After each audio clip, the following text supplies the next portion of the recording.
کسی بادشاہ کو کوئی بدماش آ کے دھمکی لگائے اور اسے کہے کہ میں تیرے بندے چک لینے میں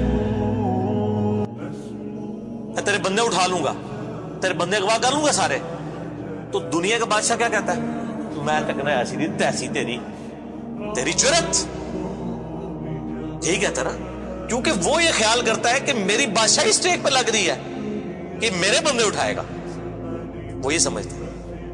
لیکن اللہ کے کیس میں ایسا نہیں ہوا، جو کائنات کا بادشاہ، جب شیطان نے یہ دھمکی لگائی نا انسان کے حوالے سے کہ یا اللہ میں تیرے سارے بندے اغوا کر لوں گا، چند ایک لوگ ہی تیرے ساتھ ہوں گے، اور اللہ تعالیٰ سورہ سبا میں کہہ رہا ہے کہ اس نے اپنی بات پوری بھی کر دکھائی ہے،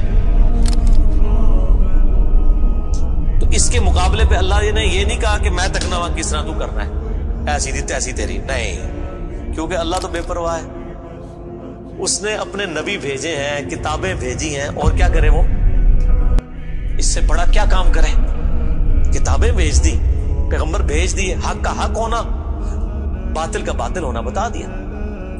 لا اکراہ فی الدین، دین قبول کرنے کے معاملے میں کسی پہ جبر نہیں۔ قد تبین الرشد من الغی، بے شک ہدایت گمراہی سے الگ ہو چکی ہے۔ انا ہدیناہ السبیل، ہم نے راستہ دکھا دیا ہے، اما شاکرا و اما کفورا، چاہے تو شکر گزاری کی روش اختیار کرو، خواہ نہ شکری کی، لیکن آخرت میں نہیں چھوڑوں گا جس نے نہ شکری کی، یہ ذہن میں رکھنا۔ لیکن ہدایت بھی سب کو پلیٹ میں رکھ کے نہیں دوں گا، والذین جاہدوا فینا لنہدینہم سبلنا، جو لوگ کوشش کریں گے انہی کے لیے حق کے راستے کھولوں گا، جو کوشش نہیں کرے گا دریا کے کنارے بھی پیاسا مر جائے گا۔ جس طرح اکثر مسلمان مر رہے ہیں اس وقت، قرآن گھروں میں پڑھا ہوا ہے لیکن وہ پڑھا ہوا نہیں ہے، پڑھا ہی ہوا ہے، اور کدھر گورے جو ہیں وہ مرنے سے پہلے جناب قرآن ترجمے سے پڑھ رہے ہیں، ان کو ہدایت مل رہی ہے۔ یہ آپ کے سامنے ہے میرے بھائیوں، اللہ کا تو کوئی رشتہ دار نہیں ہے، جو کوشش کرے گا اس کو ہدایت ملے گی۔ اسی سمجھنا ساڑھی کو رشتہ داری ہے اللہ نہ، یہودیوں کا بھی یہی عقیدہ تھا نا، اسی لیے سورہ بقرہ کے جو 9 رکوع ہیں وہ پورا یہودیوں کے اوپر مقدمہ ہے، اور 7 یونیورسل ٹروتھ آئے ہیں کہ تم سے بھی پہلے ایک لاڈلی امت تھی، 3 کتابیں اس میں آئی، سینکڑوں پیغمبر آئے، اس کے باوجود جب انہوں نے روگردانی کی، اٹھا کے اللہ نے پرے مارا، ضربت علیہم الذلہ والمسکنہ، آج تک ذلت اور مسکنت ان کے اوپر مسلط۔ تم کیا شے ہو؟ لیکن ہم پھر بھی کہتے رہتے ہیں اللہ جو کچھ بھی ہے تیرے محبوب کی امت سے ہے۔ اصل میں ہم یہ کہہ رہے ہوتے ہیں یا اللہ اسی کو نہیں سیدھا ہونا، سیدھی جی گل ہے، این جی سانوں قبول کر لے، یہی ہے نا، تو اور کیا مطلب ہے اس کا؟ میں کہتا ہوں اگر دنیا میں مورل لاز ایکٹیو ہوتے فوراً اسی وقت سر کے اوپر جوتی پڑتی کہ محبوب صلی اللہ علیہ وسلم کا نام لیتے ہو اور کرتوت نہیں اپنے دیکھتے۔ تو دنیا کے بادشاہ تو کہتے ہیں میں تکنا کے ساتھ تو چکنا ہے میرے بندے، تیری ایسی تھی تیسی، لیکن اللہ تعالیٰ کیا فرما رہا ہے؟ قال فالحق، اللہ فرماتا ہے یہ ہے سچائی، والحق اقول، اور میں کہتا ہی سچی بات ہوں، یاد رکھیں لأملأن جہنم منک وممن تبعک منہم اجمعین، جو کوئی بھی پھر شیطان تیری پیروی کرے گا نا میرے بندوں میں سے، تو میں نے کسی بندے کی گارنٹی نہیں لی ہوئی، میں اس کو اور تجھے اور تیرے سارے فالوورز کو دوزخ میں ڈال دوں گا، دوزخ کو بھر دوں گا تجھ سے اور تیرے فالوور سے۔ یعنی میں اپنے کسی بندے کی کوئی گارنٹی نہیں لیتا، میرا کام ہے صرف حق بات پہنچانا، پیغمبروں کو بھی یہ کہا گیا وما علینا الا البلاغ المبین۔ اب جان بوجھ کے جو گمراہ ہوگا تو اللہ فرماتا ہے تجھے بھی اور تیرے فالوورز کو اٹھا کے دوزخ میں پھینک دوں۔ اور قرآن حکیم کی سخت ترین آیت میں اکثر کوٹ کرتا ہوں، سورۃ الاعراف آیت نمبر 179، وَلَقَدْ ذَرَأْنَا لِجَهَنَّمَ كَثِيرًا مِنَ الْجِنِّ وَالْإِنسِ، اور بے شک ہم نے کثرت کے ساتھ جن اور انسان پیدا ہی دوزخ کے لیے کیے۔ کتنے خطرناک الفاظ، لیکن اس کے آگے الفاظ ہیں، اللہ کوئی فنیٹک نہیں ہے، نعوذ باللہ۔ اللہ فرماتا ہے ہم نے ان کو دل دیے تھے، عقل دی تھی سوچتے نہیں، کان دیے تھے سنتے نہیں، آنکھیں دی تھی دیکھتے نہیں، یعنی ان انسٹرومنٹس کو یوز کر کے حق بات حاصل کرنے کی کوشش نہیں کرتے۔ اولئک کالانعام بل ہم اضل، یہ چوپایوں کی مانند ہیں بلکہ ان سے بھی گئے گزرے ہیں، جو لائی لگ بنے ہوئے ہیں، کان آنکھ عقل کو یوز کر کے حق بات اور باطل میں تمیز نہیں کرتے ہیں، تو یہ دوزخ کے لیے پیدا ہوئے ہیں، اور ہمیں نظر بھی آ رہا ہے اکثریت واقعی دوزخ کے لیے پیدا ہوئی بھی ہے۔ اللہم اجرنا من النار، اللہم اجرنا من النار، اللہم اجرنا من النار۔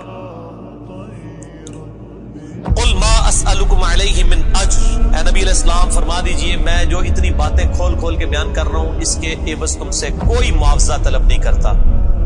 آج کے دور میں جب ہم نبی علیہ السلام کی دعوت پیش کریں گے تو ہم کہیں گے کہ دیکھو تمہیں کھول کھول کے صحیح باتیں بتا رہے ہیں, کوئی چندہ بک نہیں بنائی ہوئی ہے بھائی, کوئی قربانی کی کھالیں نہیں جمع کر رہے, کھول کے مفت تمہیں یہ ساری سچائی بتا رہے ہیں. وما انا من المتکلفین, اور اے نبی علیہ السلام آپ فرما دیجئے میں تکلف بھی کرنے والا نہیں ہوں. ہائے ہائے ہائے ہائے, دنیا کا پورا ڈھکوسلا جو ہے نا مذہبی اپروچ میں وہ چال ہی تکلف کے اوپر رہا ہے. کیا تکلف ہے کہ علماء جو ہیں وہ اپنی آڈینس کو کھول کے بات بتانے نہیں چاہتے, وہ تکلف کر جاتے ہیں. انہیں جی دیکھو نا ڈائریکٹ نہیں گل کرنی چاہیے, اور نبی علیہ السلام کو کہا جا رہا ہے کہ آپ فرمائے کہ میں ہی ڈائریکٹ گل کرنے والا جائے پاویں کسی کو بری لگے. وما انا من المتکلفین, میں کوئی تکلف نہیں کرنے والا, کنو کڈ لو گل اے کچھ ہونا جے تواڈے نال. یہ اتنے سخت الفاظ ہیں کہ میں کوئی تکلف نہیں کر رہا. کیا مطلب کہ اللہ نے کسی کی کوئی گارنٹی نہیں لئی. اللہ تعالیٰ فرما رہا ہے کہ شیطان میرے جن بندوں کو اغوا کرے گا میں نے کوئی گارنٹی نہیں لی ہوئی, میں انہوں نے بھی چھوڑ دیا گا دوزخی. ایسی تھی تیسی تہاڈی, کسی بھلے کیس نہ رہنا, کوئی تکلف نہیں ہے. نبی علیہ السلام کھل ڈول کے ان کو بات کرتے ہیں. اب جو قرآن پڑھے گا تو اس کو یہ میٹھی میٹھی تقریریں جو لوگوں کی جعلی ہیں, اوروں کی کہانیاں, بزرگوں کی کہانیاں, جانوروں کی کہانیاں, ٹھیک ہے جی, تو ایک کہانیاں انہوں نے پھر انہوں پتہ لگے قرآن پڑھو اللہ دے بندے کو پتہ لگے. صحیح بخاری میں حدیث ہے, نبی علیہ السلام ایک چوراہے سے گزر رہے تھے, کچھ صحابہ کرام آپس میں ہنسی مذاق کر رہے تھے. آپ نے ان کے ہنسنے کی آواز سنی. یہ بخاری شریف ہے, یہ سٹوری شریف نہیں ہے. آپ کھڑے ہو گئے اور آپ نے فرمایا اللہ کی قسم جو کچھ میں جانتا ہوں نا اگر تم جانتے ہوتے تو تم زیادہ رویا کرتے, کم ہنسا کرتے. کہ آخرت میں کتنی سختی ہونے والی.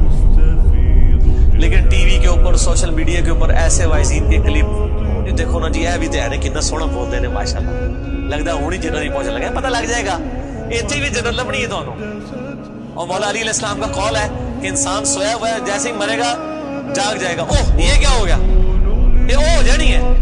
لیکن اس ٹائم او کا کوئی فائدہ نہیں. وہ میرا مسئلہ نمبر 196 آپ سن لیں. کاش میں دنیا میں واپس جا سکتا. اس وقت انسان کہے گا یا اللہ مجھے دنیا میں دوبارہ واپس بھیج دے, میں پہلے جا کے سوشل میڈیا تو ہے ویڈیو ڈیلیٹ کروں گا. ایڈی میٹھی میٹھی ویڈیوز نے, جھوٹیاں سٹوریاں. اور نبی علیہ السلام سے زیادہ کوئی خوش اخلاق نہیں ہے. اگر یہ اخلاقیات اس چیز کا نام ہو کہ آپ نے لوگوں کو جھوٹی سٹوریاں سنانی ہیں, ان کو لپیٹ لپاٹ کے جو ہے وہ پردے میں رکھ کے باتیں کرنی ہے, کھول کے بات نہیں بتانی. نبی علیہ السلام کو کہا جا رہا ہے آپ فرما دیجئے میں کوئی چندہ نہیں تم سے وصول کرتا, اور نہ میں کوئی تکلف کرنے والا ہوں. میں نے بالکل کھل ڈل کے بات کر دی ہے. اللہ نے کسی کی کوئی گارنٹی نہیں اٹھائی ہوئی. جو پیروی کرے گا اس کے احکامات کی اس کو جنت ملے گی, اور جو شیطان کے ہتھے چڑھے گا اللہ نے کوئی نہیں کہنا کہ میرے بندے نہیں چھاڑ دے, نہیں, جائے دوزخ میں جانا ہے. ان ہوا الا ذکر للعالمین, یہ قرآن تو نہیں ہے مگر نصیحت تمام جہان والوں کے لیے. اس قرآن کے ذریعے میں ڈر سنا رہا ہوں. فذکر بالقرآن من یخاف وعید, نبی علیہ السلام قرآن کے ذریعے تبلیغ کر دیجئے, ڈر سنا دیجئے جو بھی اللہ کی دھمکی سے ڈرتا ہے. وَلَا تَعْلَمُنَّ نَبَأَهُ بَعْدَ حِينٍ, ان قریب مرنے کے بعد کچھ عرصے کے بعد تمہیں خود ہی پتہ چل جائے گا جو کچھ میں کہہ رہا تھا یہ کچھ ہو جائے گا. وہی جو میں نے کہا نا کہ مر کے انسان کو پتہ چل جائے گا سب کچھ. وہ کہتے ہیں جی وہ کوئی نہیں جی, آگے جا کے پتہ لگ جائے گا کون ٹھیک ہے کون غلط ہے. میں کہتا آگے جا کے پتہ نہیں لگا, لگ پتہ جائے گا. پتہ لگ رہا ہے تو پھر تو چلو ٹھیک ہے, لگ پتہ جائے گا. اور یہاں پہ بھی یہی کہا جا رہا ہے کہ آگے جا کے لگ پتہ جائے گا. یہ پنجابی میں یہی ترجمہ ہو رہا ہے اس کا, آگے جا کے لگ پتہ جائے گا کہ میں یہ کھول ڈول کی بات کر رہا ہوں, یہ بات اسی طریقے سے ہے. وَلَا تَعْلَمُنَّ, اور ان قریب ضرور تم جان لو گے, نَبَأَهُ بَعْدَ حِينٍ, یہ جو خبریں میں تمہیں بیان کر رہا ہوں ان قریب کہ یہ پوری ہو جائے گی. لیکن اس کے وقت کچھ بھی نہیں ہونا. انسان نے چیخنا ہے اللہ مجھے دنیا میں دوبارہ بھیج دے, میں نیک اعمال کروں گا, یہ کروں گا وہ کروں گا. مسئلہ 196 میرا ضرور دیکھیں.